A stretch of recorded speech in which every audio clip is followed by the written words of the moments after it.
Jadi bisa disimpulkan kalau Ba'alawi yang berasal dari GP15 termasuk Yuya, termasuk yang di Indonesia itu G32613 atau kakeknya G32612 itu bukan sepupu Kohanim, bukan ponakannya Nabi Harun, dan jelas-jelas bukan keturunan paternal Nabi Ibrahim gitu ya. Kalau bukan keturunan paternal Nabi Ibrahim, bagaimana bisa menjadi keturunan Imam Ali?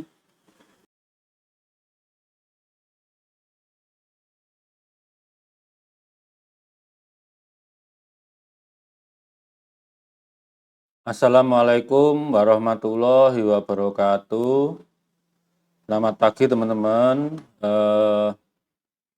Kita bertemu lagi setelah beberapa hari yang lalu ya. Pada kesempatan kali ini saya juga ingin mengucapkan selamat Natal, selamat merayakan hari Natal kalian pada saudara-saudaraku yang beragama Kristen dan Katolik. Semoga Natal kali ini bagaimana doa saya sebelum-sebelumnya itu membawa kedamaian di muka bumi dan juga membawa kedamaian di hati kita. Hari ini saya akan membahas tanggapan kedua saya terhadap Dr. Hafi ya. Pada wawancara dengan Perwira Bangsa dulu, Dr. Hafi itu membahas keberagaman haplogrup pendeta-pendeta Yahudi yang kita kenal sebagai Kohen, orang-orang yang marganya Kohen ya, atau variasinya seperti Kahan gitu, Kain, Koim gitu. Nah, ya kita coba saya potong sebentar ya, kita lihat apa kata Dr. Hafi. Orang-orang Jews Yahudi itu termasuk kelompok yang sangat senang dengan nasab ya. Mereka tuh yang sangat tertarik dengan keturunan. Ada keturunan Nabi Harun, Nabi Yakub. Jadi mereka punya semangat untuk mencari itu. Tapi kan tidak mungkin dapat sampel DNA Nabi Yakub secara langsung dibandingkan dengan sampel mereka. Nggak mungkin kan mau menggali kubur, maaf nih, atau mencari benda peninggalan kulitnya itu nggak mungkin. Jadi mereka yang banyak klan-klan di antara mereka yang mengaku keturunan tadi merisahkan diri misalnya di family tree DNA, nama company di Amerika ya, dapatlah pola tertentu. Misalnya kelompok pertama merisah dapat pola tertentu. Lalu mereka meyakinkan inilah pola Nabi Harun. Tapi ternyata ada kelompok lain yang mengaku juga keturunan Nabi Harun, muncul pola berbeda. Jadi yang ada di sini siapa yang benar? Yang bisa menjustifikasi tentunya orang yang bisa meyakinkan ini nasabnya nasab yang lurus dengan Nabi Harun. Tapi dengan generasi sejauh tadi, apa yang bisa dipakai sebagai justifikasi? Tentunya kalau dalam Islam ada istilah nakobah ya. Jadi ada kelompok-kelompok yang menjadi penjaga nasab. Nah, berarti justifikasi mereka ini penting. Berarti DNA ini malah sekunder jadinya.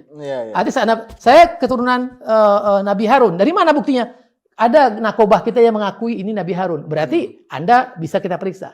Nah, begitu yang lain punya nakobah lainnya juga mengaku seperti itu, hasilnya berbeda. Siapa yang mau Anda pegang?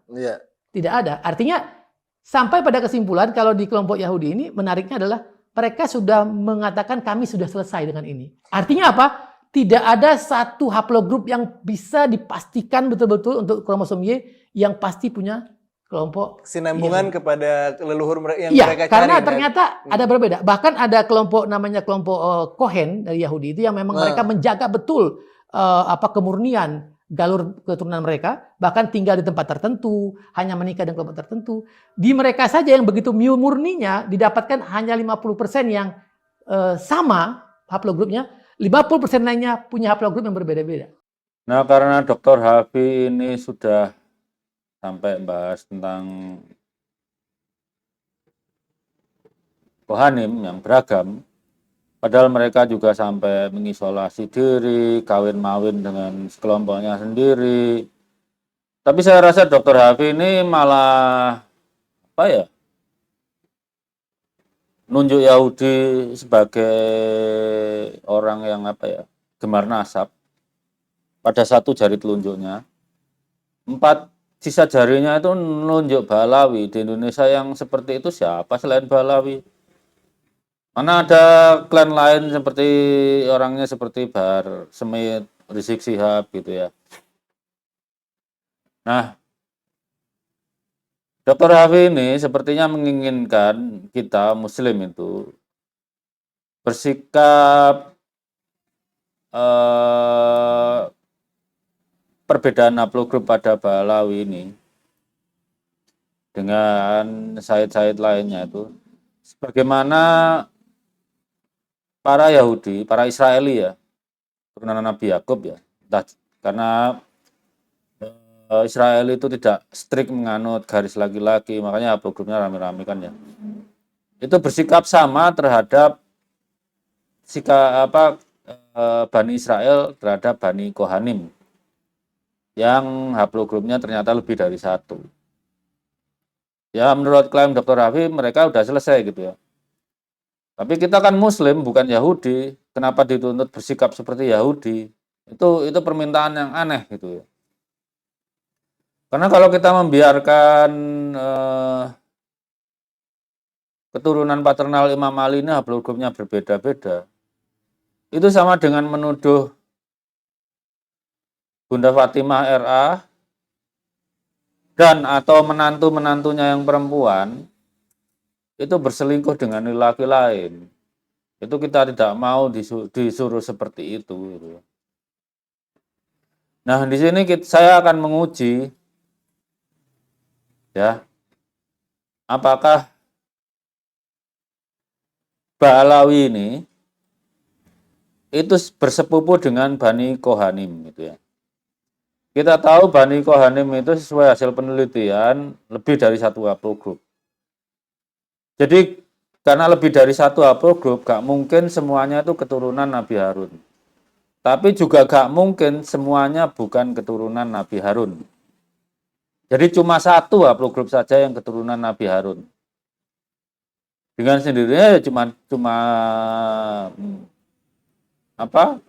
satu cabang saja yang keturunan Nabi Ibrahim. Karena diriwayatkan Nabi Harun ini keturunan Nabi Ishak, sedangkan Nabi Muhammad dan keluarganya Bani Hasyim itu keturunan Nabi Ismail, maka pada titik Nabi Ibrahim ke atas harus ada kesamaan haplotype dari dua keluarga ini. Karena Nabi Harun itu kan boleh dikata paman jauhnya Sayyidina Ali gitu ya. Makanya Sayyid yang tulen, yang asli 24 karat, itu harusnya keponakannya Nabi Harun gitu. Nah, kita uji dengan DNA sekarang. Nah, yang mempertanyakan pertama itu bahwa apakah klaim oral tradisi lisan Kohanim itu sesuai dengan bukti yang lain dalam hal ini tes DNA adalah Profesor Karl Skorecki gitu ya. Profesor Karl Skorecki ini seorang Yahudi Kanada. Ketika beliau sedang sembahyang di sinagog di Haifa, beliau bertanya-tanya. Nah, dialah yang menjadi pionir penelitian DNA Yahudi ini. Nah, sesuai tradisi Yahudi, Bani Lawi, anak ketiga Nabi Yakub alaihissalam dan Leah itu diberi tanggung jawab dalam hal keagamaan dan keturunan Nabi Harun.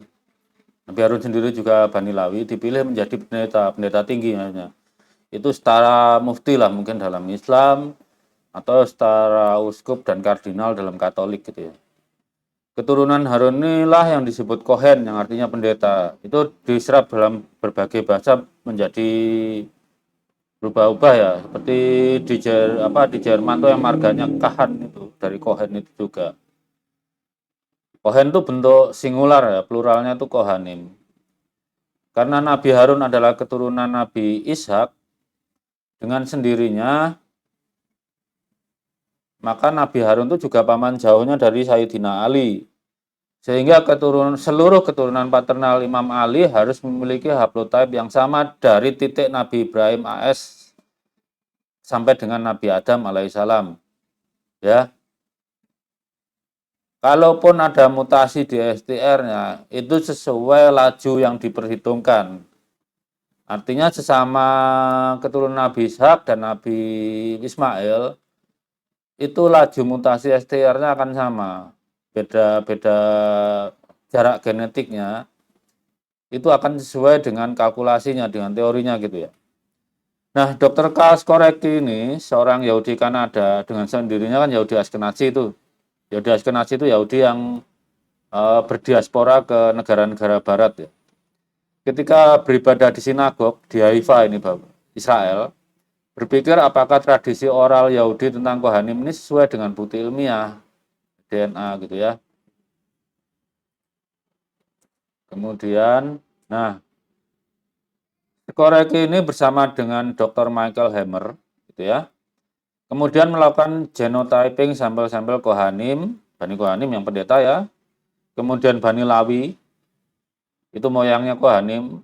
Bani Lawi yang bukan Kohanim itu kemudian membantu, posisinya membantu dalam sinagog dari Bani Kohanim. Dan ketiga Bani Israel, keturunan Nabi, yang dianggap keturunan Nabi Yakub, mau jalur laki atau jalur perempuan. Bani Lawi dan Bani Kohanim inilah yang mempertahankan tradisi paternal, yang lain asal salah satu orang tuanya Yahudi sudah dianggap Yahudi gitu ya. Skorecki dan Hammer awalnya hanya menggunakan 2 mikrosatelit atau 2 STR gitu ya. Kemudian teman-teman yang lain, Thomas, Bradman, Goldstein menambahkan 4 marker lagi sehingga totalnya menjadi 6 gitu ya. Itu saya cantumkan ya literaturnya. Karena ditemukan mayoritas pada pendeta Yahudi, hanya berbeda 1 repeat saja. 1 repeat kan berarti baru-baru aja itu. Pada salah satu marker antara satu dengan lainnya. Goldstein melakukan kalkulasi bahwa moyangnya mayoritas Kohanim ini, kira-kira separuhnya lah, 44,9% pada Kohanim Ashkenazi dan 56,1% Kohanim Sephardic gitu ya. Moyangnya Kohanim ini diperkirakan muncul pada 2000, ini angkanya kebalik ya, dari 2650 sampai 3180 tahun yang lalu. Itu penelitian 2009, berarti kalau sekarang tambah 14 lah. 6 marker ini dikenal sebagai Cohen modal haplotype. Pada Kohanim Ashkenazi, frekuensi CMH ditemukan di angka 44,9% dan Kohanim Sephardic pada 56,1%. Jadi di sini ya, Dr. Skorecki dan kawan-kawan itu menerangkan bahwa Kohanim itu nggak murni-murni amat, itu nggak berasal dari satu kakek itu ya. Kalau Dr. Hafi maunya terima aja, dianggap semuanya satu kakek ya nggak bisa. Kemudian nggak begitu. Bahwa satu kakak ya kalau dari 3000 tahun yang lalu ya progres 3000 tahun yang lalu harus ada di keturunannya. Kalau nggak ada ya bukan keturunannya gitu aja. Karena NRY non rekombinan Y-DNA pada Y-DNA itu tidak berkombinasi dengan X-DNA, maka pada Cohen yang memenuhi kriteria CMH itulah yang dianggap Bani Harun yang munculnya 2650 sampai 3180 tahun yang lalu pada penelitian 2009. Yang DNA-nya tidak memenuhi kriteria CMH ini kan sulit dicari kakek bersamanya nih. Ya walaupun nggak eksplisit disebut di papernya ya nggak bisa dibilang Bani Harun, mungkin keturunan Harun. Harun kan Bani Lawi, paternal. Ya mungkin saja keturunan Nabi Harun, tapi bukan jalur paternal, misalnya dari mantu itu kan bisa. Nah, pada satu populasi di mana ada haplogrup lain di luar haplogrup inti, yang haplogrup inti ini bisa dihitung TMRCA-nya, kakek terakhirnya, proses masuknya haplogrup non inti ini disebut X-mixer, jadi penambahan haplogrup, gitu ya. Nah, di sini kalian lihat tabel 6 marker penanda Cohen tuh. Yang posisinya di DYS 19, DYS itu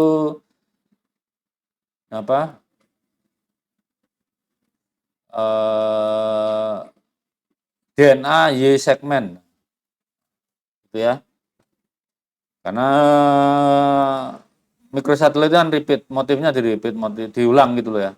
Kalau dia ulangannya 9, kemudian angkanya dinyatakan 14, maka 14 kali ulangan kali 9 gitu yang satu motif itu terdiri dari 9 DNA. Pada STR itu satu motif bisa 2 sampai 9 gitu ya. Lebih besar dari itu disebut mini satelit gitu ya. Tapi untuk sekarang jarang menggunakan mini satelit. Itu kalian lihat sendiri ini nih di sini ya, Pak, di bawah. Nah, kemudian temuan Thomas ini tentu saja membuat riang gembira para Kohanim, apalagi yang merasa asli ya, karena membuktikan sains dan tradisi oral mereka itu sinkron. Walaupun juga membuktikan Kohanim itu gak murni-murni amat, ada polusinya gitu ya. Tapi para Kohen ini terlalu cepat gembira gitu ya. Karena peneliti lain mulai mengkritisi penelitian Skoreki dan kawan-kawan ini. Pada penelitian lain, CMH ini juga ditemukan di populasi lain selain Kohanim dan Lawi pada 20% atau lebih populasi lelaki di Yaman, Oman, Irak, dan Palestina. Analisa dengan penambahan marker UEP, Unique Event Polymorphism, yang terdiri dari SNP dan mikrosatelit atau SDR, ternyata menemukan bahwa CMH itu ditemukan di populasi haplogrup J1 dan J2.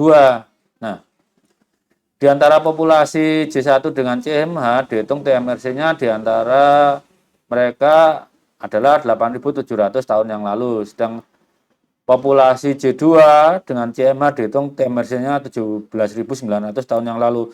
Itu kan jauh di atas Nabi Harun ya. Kedua waktu tersebut terlalu jauh di atas era Nabi Ibrahim yang paling tua sekalipun.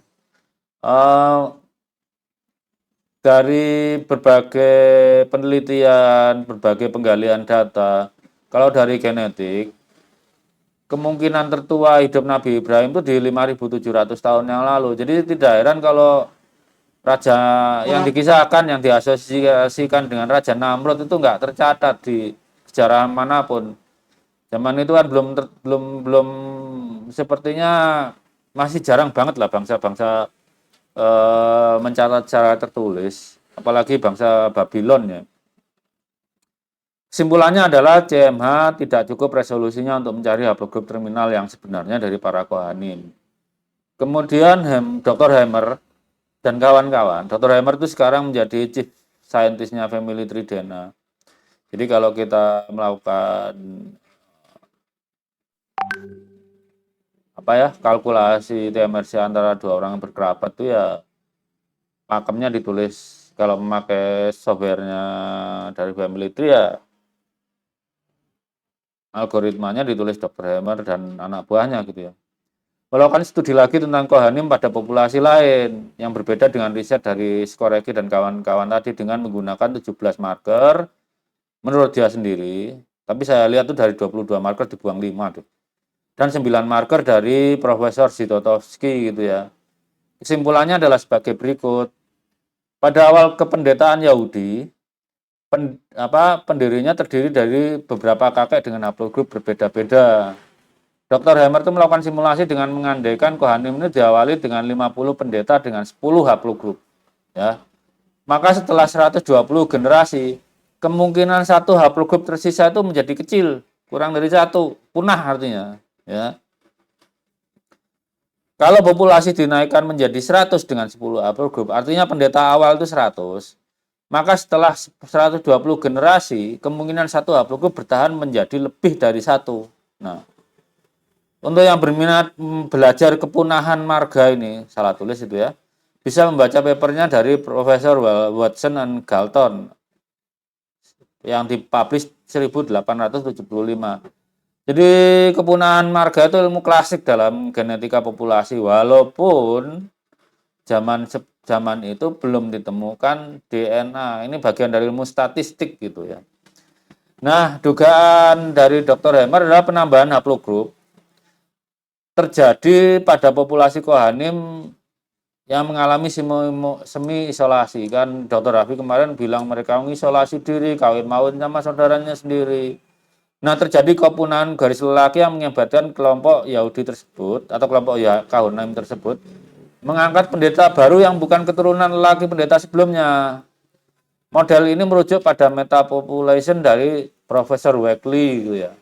Silakan kalian download sendiri, bikin permodelan sendiri, meniru gitu ya, enggak apa-apa.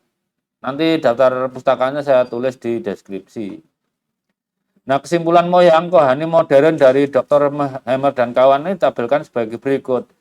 Satu line itu kira-kira 99 orang itu dari JP58, J1 ya.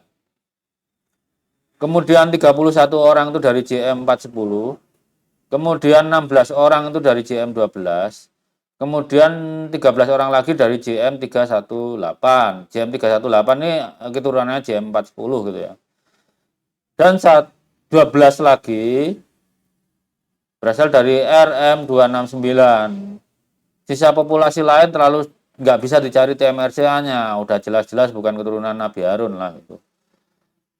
Nah, tapi ya, walaupun ditulis 5 grup ini, Dr. Hammer ini cuma menulis extended CMH, CMH ya, saya baca dengan bahasa Indonesia itu hanya untuk JP58.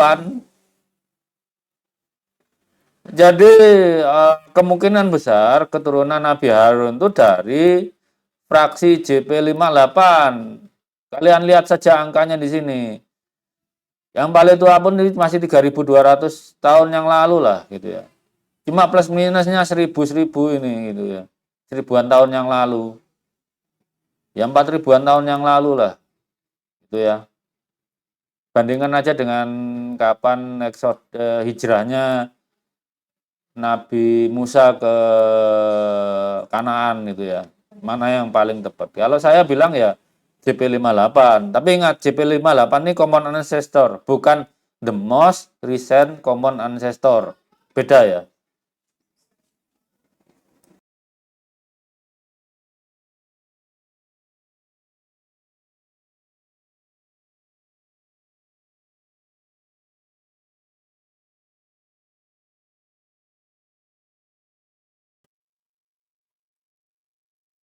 Kemudian Dr. Hammer ini merumuskan extended CMH. Jadi perluasan dari temuan Dr. Skoreki dan kawan-kawan itu dari tadinya 6 menjadi 12.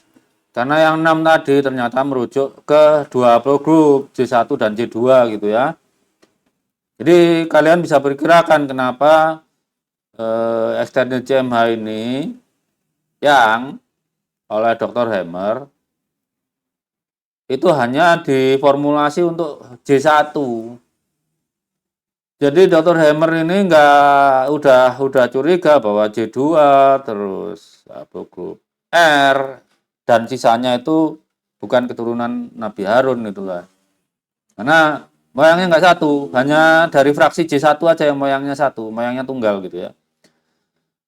Itu kalian lihat sendiri tabelnya di layar gitu ya, di ini. Maaf ini ya.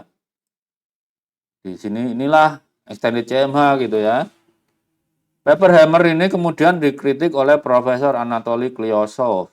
Tapi yang dikritik cara menghitung TMRCA-nya.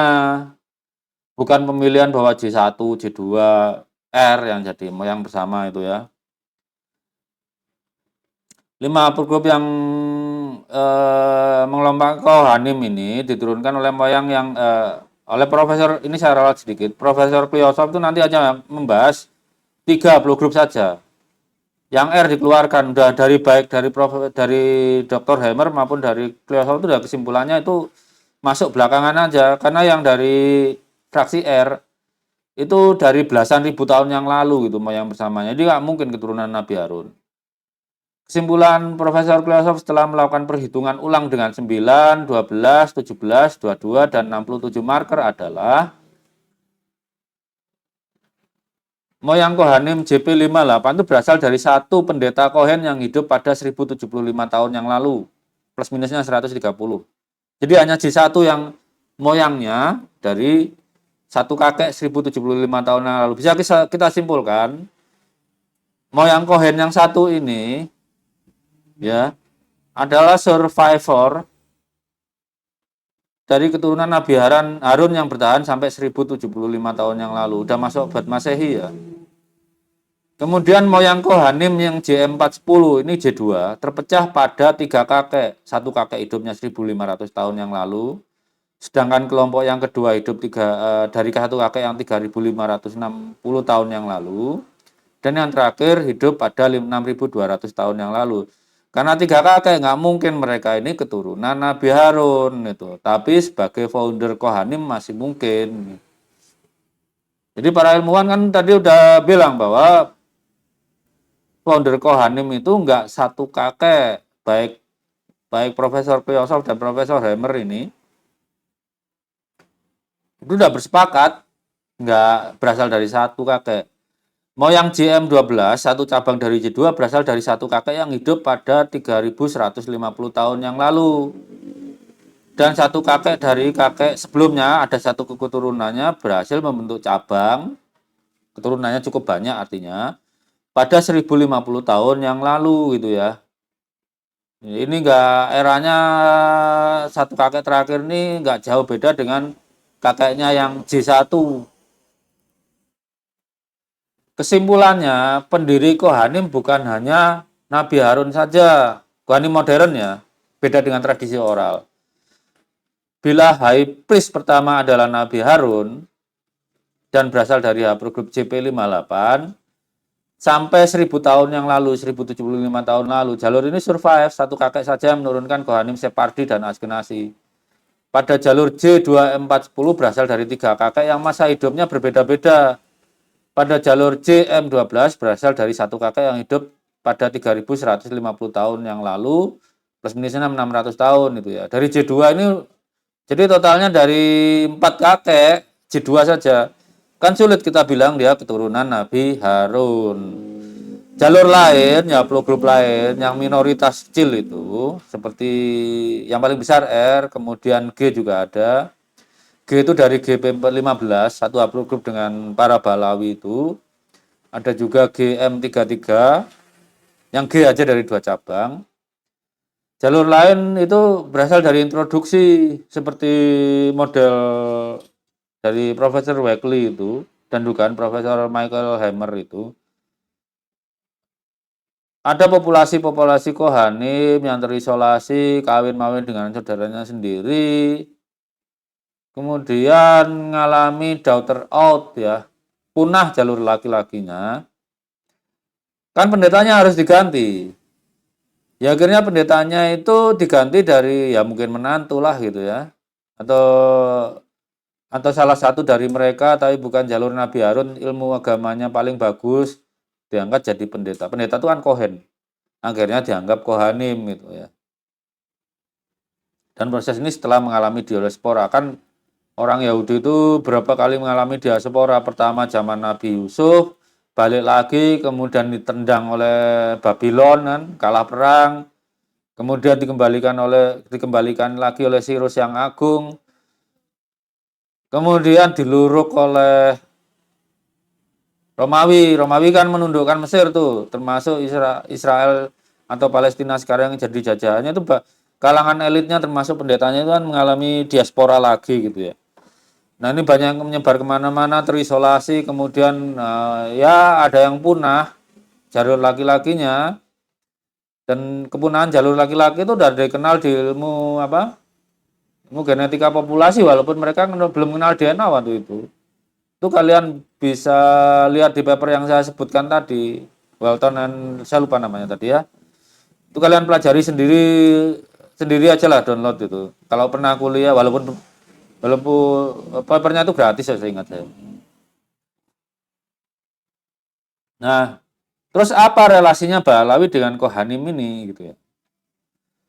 Tradisi biblikal itu artinya dari yang tertua Taurat, kemudian yang paling muda Injil. Taurat dan Zabur itu disebut perjanjian lama, Injil perjanjian baru. Menjelaskan bahwa Kohanim ini adalah keturunan Nabi Harun. Pada kenyataannya Kohanim modern terdiri dari banyak haplogrup. Hanya J1, J2, dan haplogrup R yang bisa dilacak common ancestor-nya. Dan di antara para Kohanim ini hanya J1, dari J1 cabang J1 JP58 berasal dari satu kakek pada time frame Nabi Harun. Yang lain itu lebih dari satu. Haplogrup lain tidak berasal dari kakek tunggal yang bisa dilacak dari time frame tersebut. Termasuk haplogrup G, ada GP15 dan GM5377. Jadi bisa disimpulkan Kalau Ba'alawi yang berasal dari GP15, termasuk Yuya, termasuk yang di Indonesia itu G32613 atau kakeknya G32612, itu bukan sepupu Kohanim, bukan ponakannya Nabi Harun, dan jelas-jelas bukan keturunan paternal Nabi Ibrahim gitu ya. Kalau bukan keturunan paternal Nabi Ibrahim, bagaimana bisa menjadi keturunan Imam Ali? Ya. Jadi kalian yang Balawi yang masih merasa keturunan Imam Ali, kalian tuh menfitnah neneknya para sayyid. Baik Fatimah RA ataupun menantu-menantu perempuannya itu berselingkuh dengan lelaki lain bukan suaminya. Jadi hentikanlah klaim konyol itu. Nah, di sini bisa kalian lihat publikasi yang saya kutip. Ada 1, 2, 3, 4, 5, 6, 7, 8. 8 publikasi. Bandingkan dengan interview Hafi kemarin, dia ngambil publikasi mana nggak jelas.